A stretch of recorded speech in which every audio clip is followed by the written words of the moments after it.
when we say the word human being, there are two words, right? Human and being. So the word human comes from the Latin word humus, that means soil.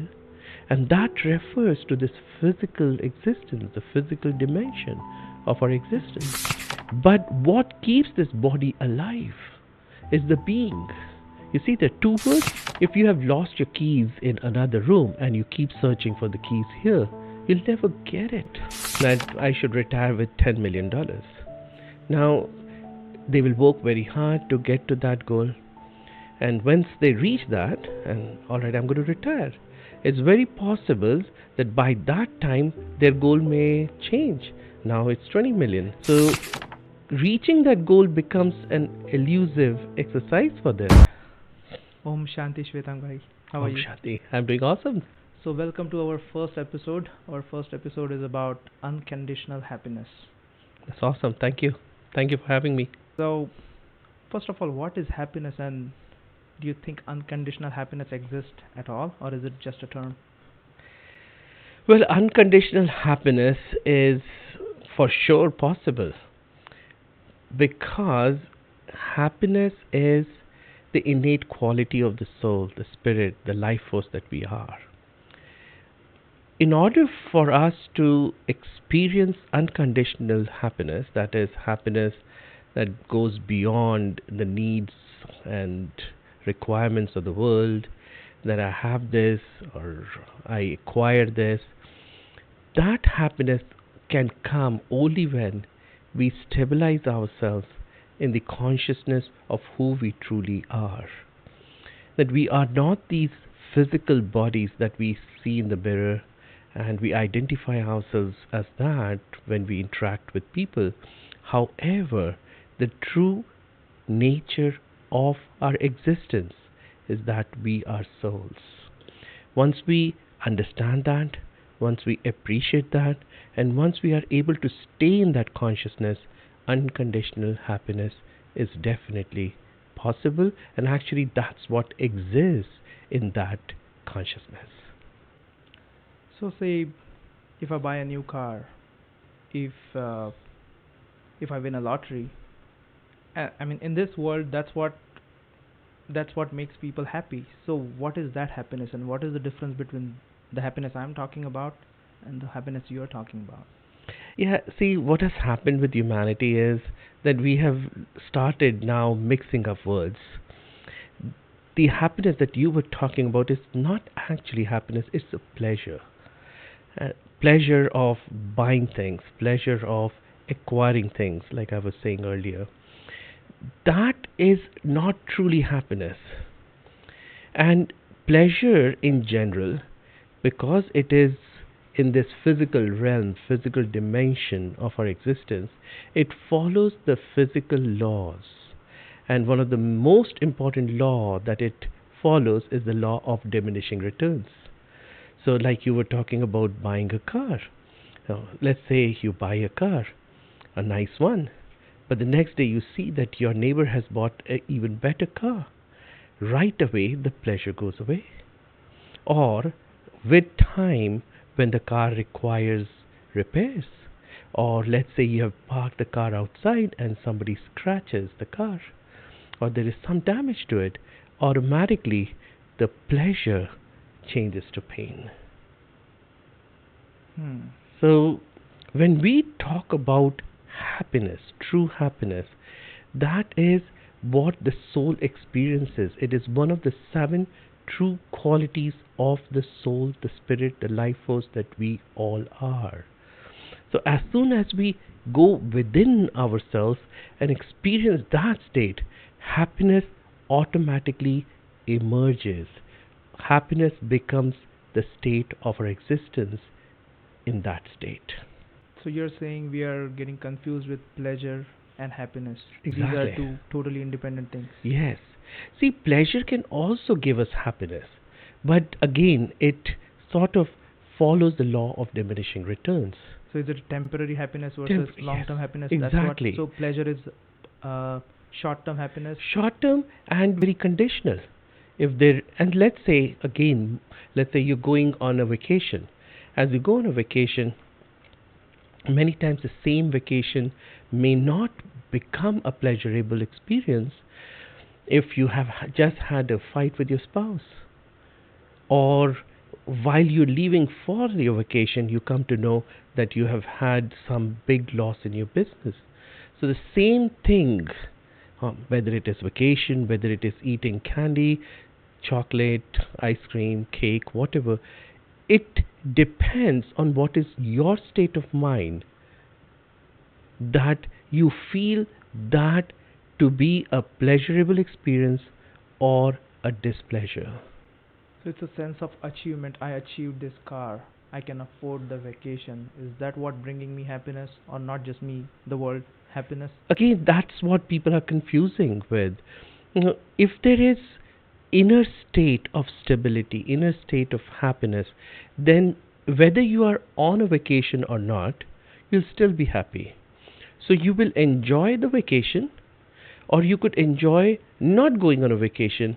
Happiness is not something that you need to connect to something, because the moment we start connecting it to something, that's when the problem starts.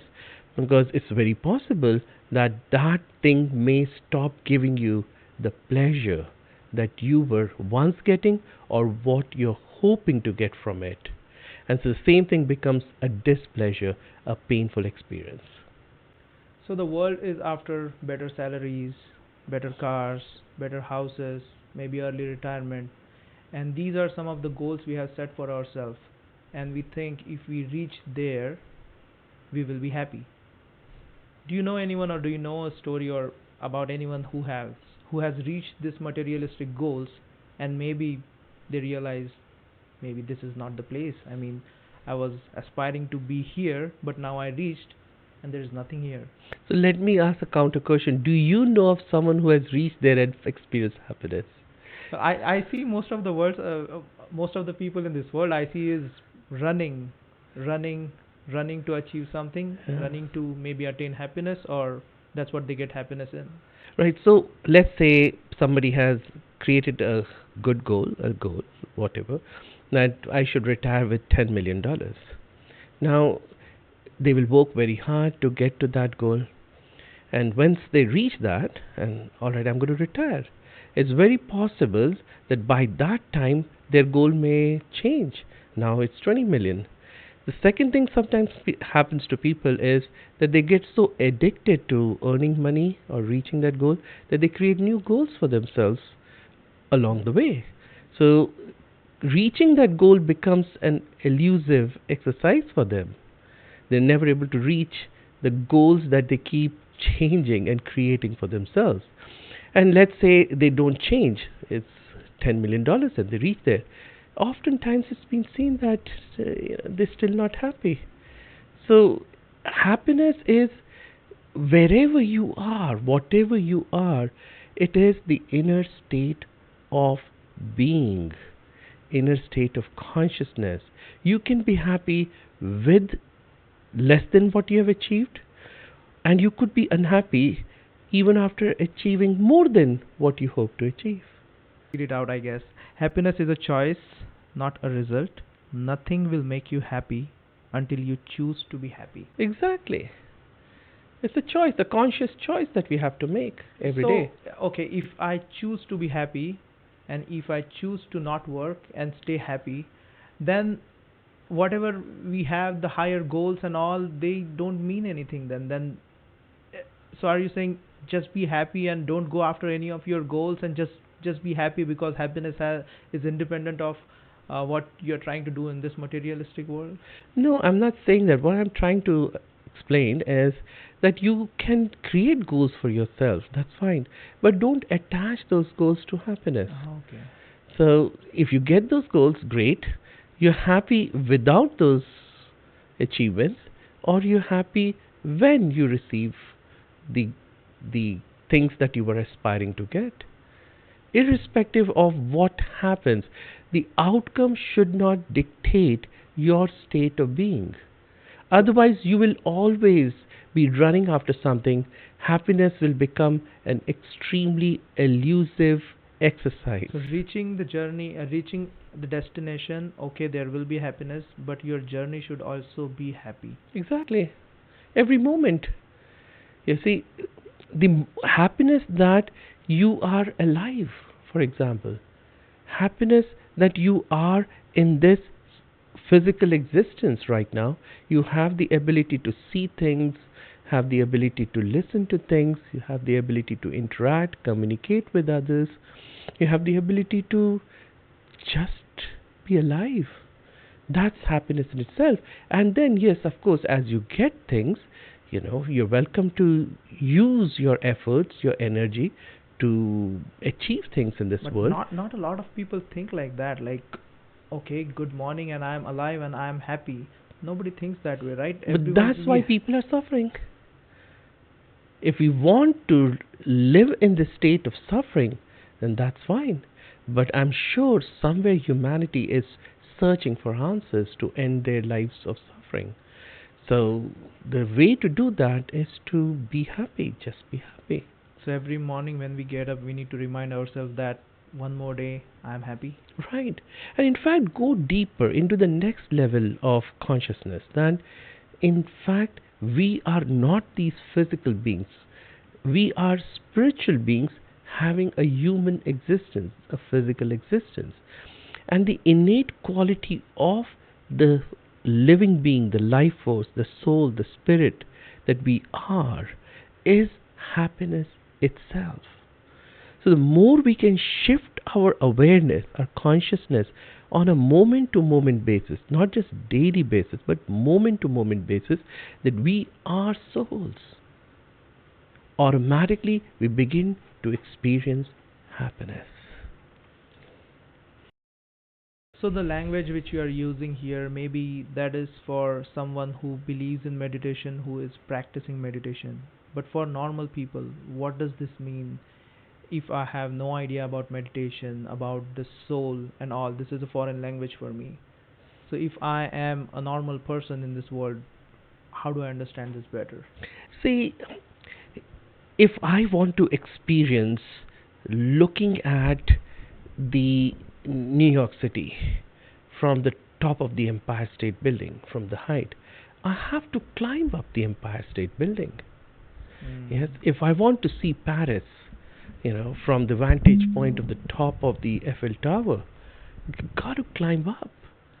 So, a certain degree of effort is needed to be able to experience a different state of being. And so, if I want to experience true happiness, I have to step into a different awareness. And the awareness that I am a body has not helped us, because that is not our true identity, anyways. The true identity of all of us is that we are immortal, indestructible, imperishable, eternal beings whose very nature is happiness. Whose very nature, actually, there are 7 qualities to the soul, the spirit, like the rainbow colors.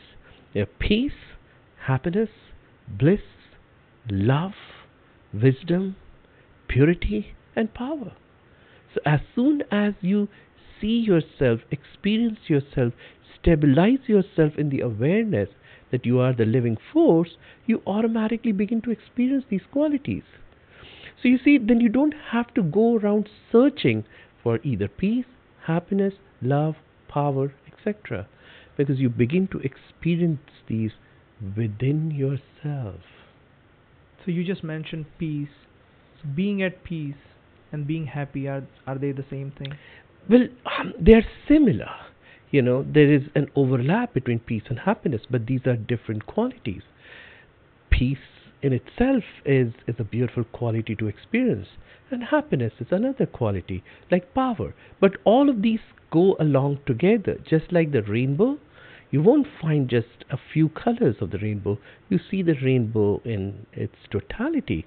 You see all the colors come alive when the rain happens, and when the clouds are there, when the rainbow shows up. So similarly, all these qualities sort of complement each other, supplement each other. They go along with each other, but they are all separate. Okay. Now we received this question from named Christy. She writes, I have super demanding boss at work. He's rude, makes me work overtime, and I have demanding personal life. In this situation, how should I find happiness and where is the Mhm. happiness? Even if I choose to be happy, the world is not letting me be happy. What is the solution here? Yes, see, again, we are confusing terms. One is this happiness and pleasure that we were confusing earlier. The other is this happiness where people think, yeah, I have to jump around, play, sing songs, dance. No, that's not what here the situation is. Somebody was asking this question another time about, let's say somebody has just died in the family, or you're going to a funeral that was a loved one, and or let's say there is another crisis that's happening in your life. Then how can you be happy? So it's not about happiness in that traditional way that we understand, but what it really signifies is that the inner stability, the the the peace, if you will, the strength at that moment is what true happiness is So, about. if I may, so there are three stages. One is normal, one is unhappy. So we are talking about coming, not being unhappy is normal, which is maybe at peace, and happiness Correct. is one level above that. Yeah, you can So look you at it don't this have to way. be jumping with happiness all the time. Correct. We are talking about in this situation, Correct. maybe as long as you can attain the normality, be at Correct. the baseline, Correct. that's good enough. That Very is good. happiness. Good. So, in other words, see, does it really help when you're sad? Then we have now understood through numerous research studies in neurosciences and positive psychology that when we are sad, when we are unhappy, when there is a state of displeasure, then the body doesn't respond very well either. You would end up with many other medical problems over time. It's a state of stress which the body doesn't like. So, any time when we are not happy or not in a stable state, that means we are unhappy. That Mhm. means there is displeasure, and that's when your body begins to fall apart. So what's the point?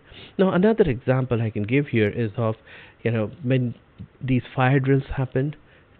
What's the first thing that they tell us to do? Get out. Even before that, first not panic. Mhm. Now you can argue here too. If the house is on fire, if the building is on fire, how would you not panic? How could you stay without being panicked? So the answer is that when you panic, you only make things worse. There could be an escape route, an exit route right in front of you, and in that panic state, you would end up making wrong decisions for yourself, and you could make things worse clearly. Similarly, let's say this situation, maybe family situation, spouse not listening to you, or Mhm. job or business problems, Any of the life life situations. situations, difficult ones, challenging ones.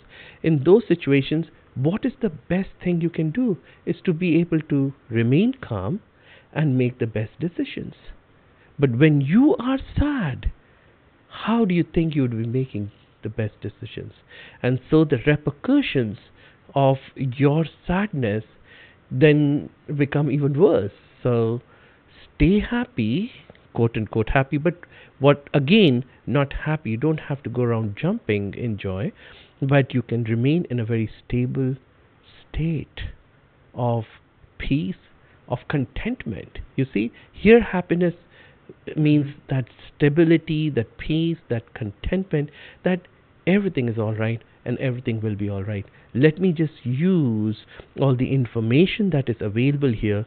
And like I was saying, that when you are in the awareness of who you truly are, that you are a soul, then automatically you have access to the innate wisdom of the soul, as if the whole universe's intelligence is packaged in you.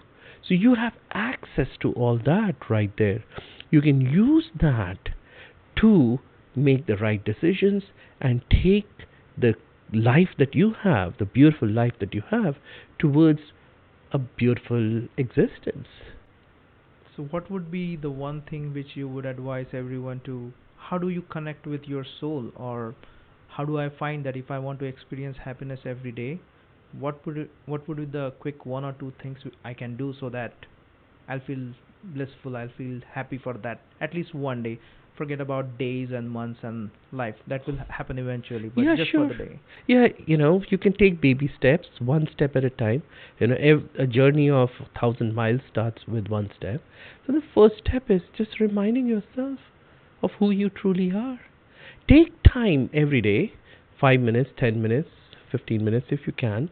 I know everybody has very busy schedules, but we can still take out time to just be with yourself, and that quiet space that you would create, you can remind yourself that you're not this physical body, you're not this physical entity that you have always thought yourself to be.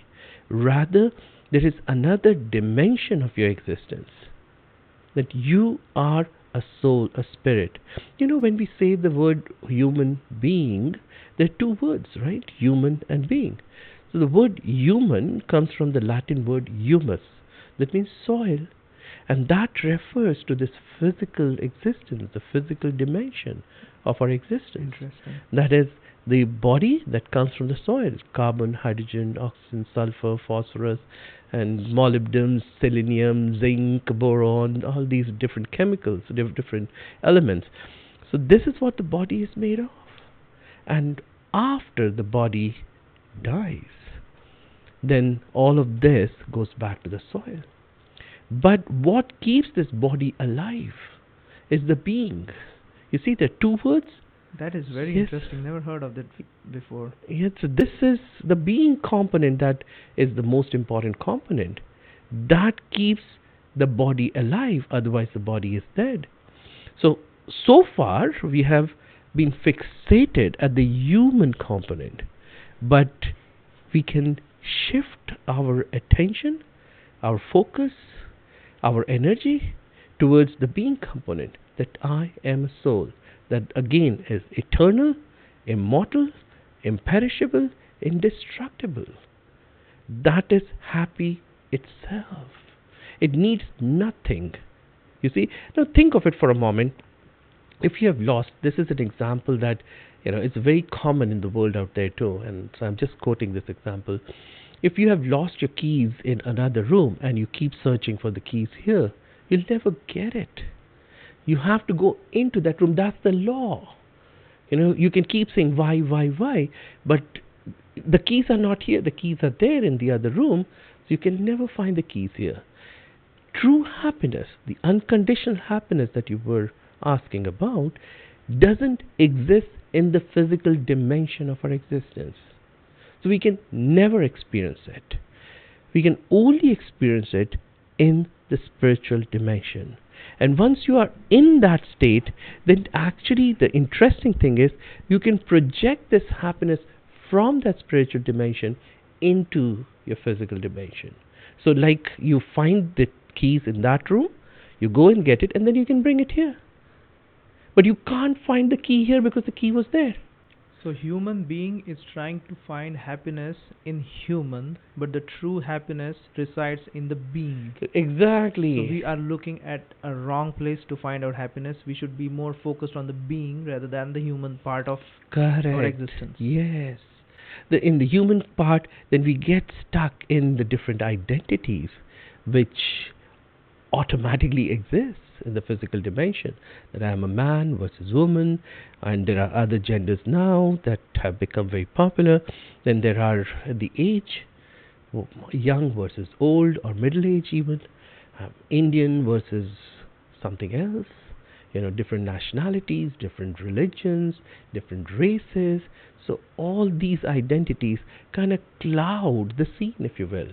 Like you're on the top of the Empire State Building and you could still not experience the beauty of New York City if it is extremely cloudy. So all these identities cloud our consciousness and don't allow us to experience happiness. If we go beyond this into the understanding that we, the souls, are nameless, ageless, genderless, don't have any nationality, don't have any religion. We're free from all of this. We're just souls.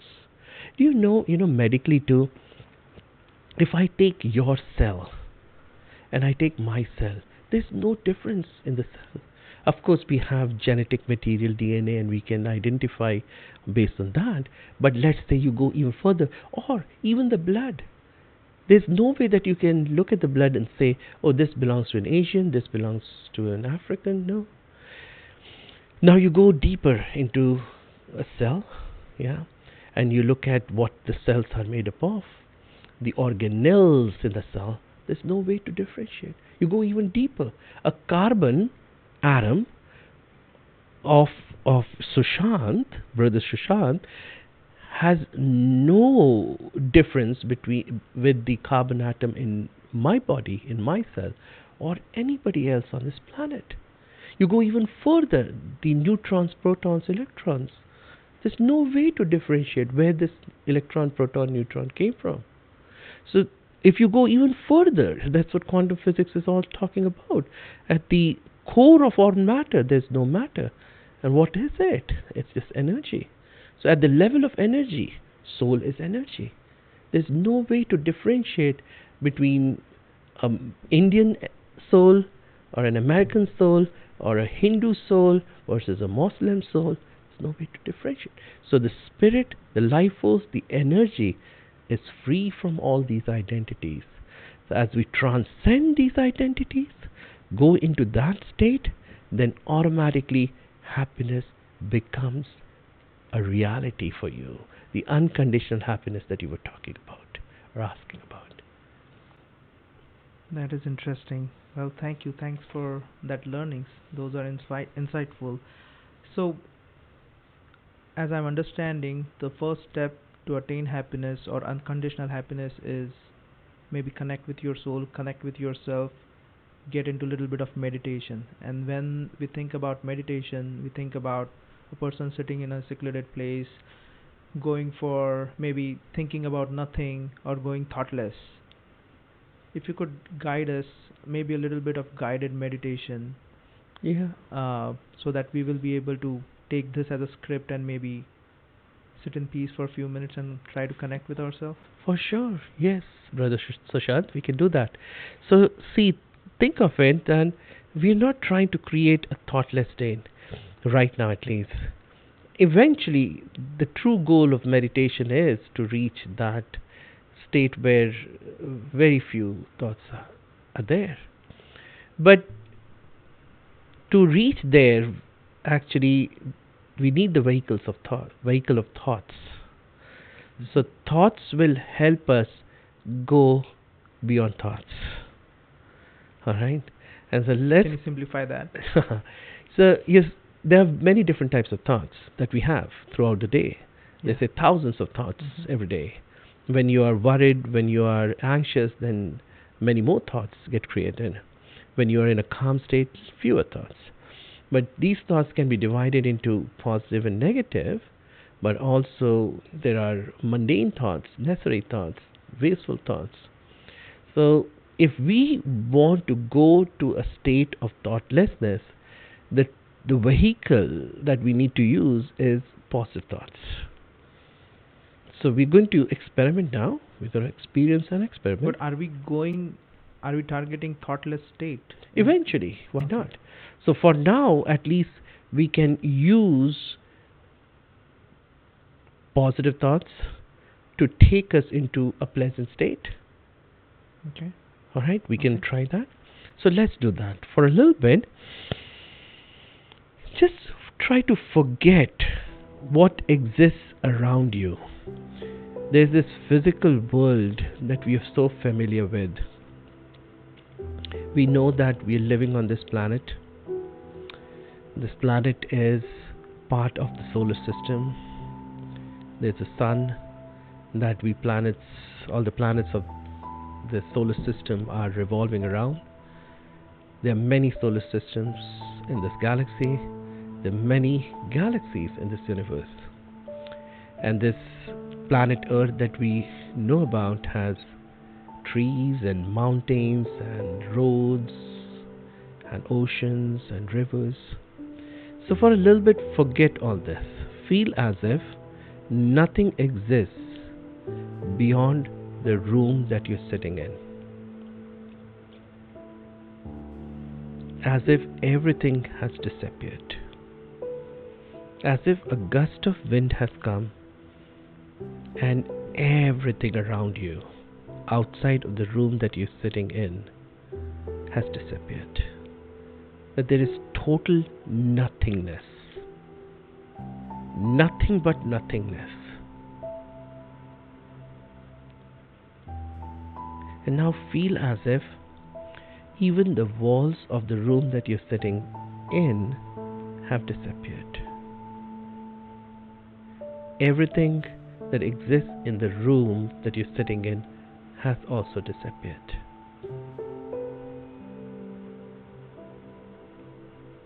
Even the roof, the floor have disappeared. And it's just you and the chair that you're sitting on, surrounded by total nothingness. Infinite nothingness. And now feel as if even the body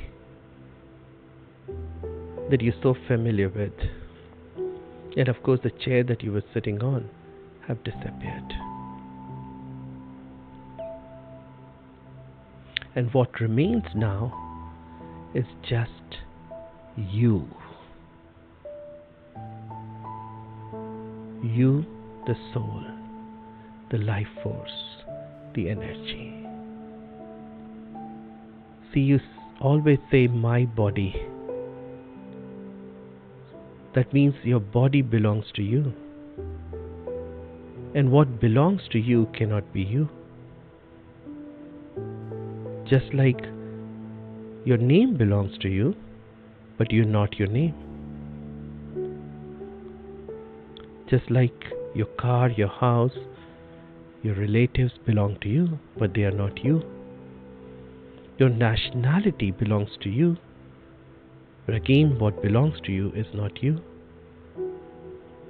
You practice a religion, but that's not you. Who is this you?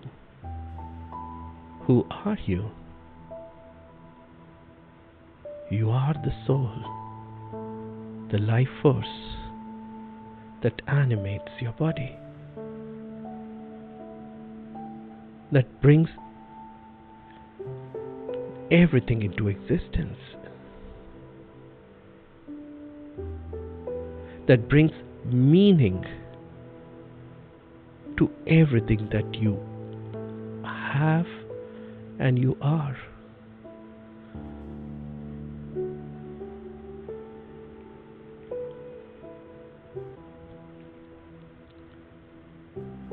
So shift your attention right now to the soul, to that life force.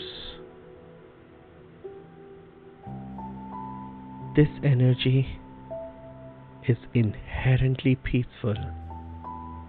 This energy is inherently happy. That's its true state of being. That's its true nature.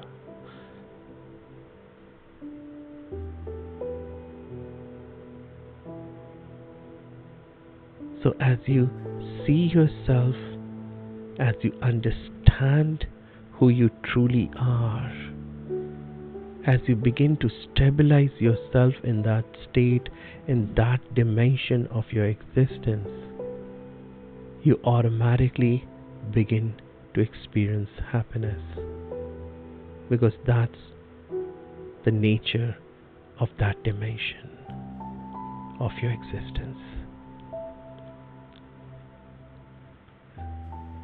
So I'm sure at this moment you're feeling extremely happy, extremely peaceful. And now feel as if you're taking a big chunk of this happiness and coming out of this spiritual dimension to the physical dimension of your existence. To once again the awareness of your body, of your name, of your possessions, of your relatives, your nationality, your religion, the planet Earth, the solar system, the Milky Way, and the entire universe.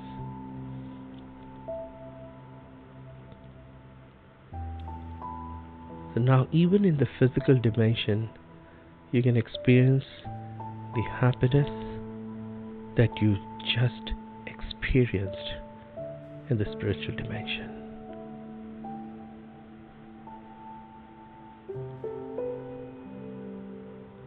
Om Shanti. And that's why we say Om Shanti in Brahma Kumaris. Om means I am, and Shanti means peace. We can also say Om Happy or Om Khushi. I am happiness. Just like I am peace, I am happiness. Om Shanti. Om Shanti. It was refreshing. Thank you for your time. Thank you. Thank you Thank so you, much. Brother Sushant.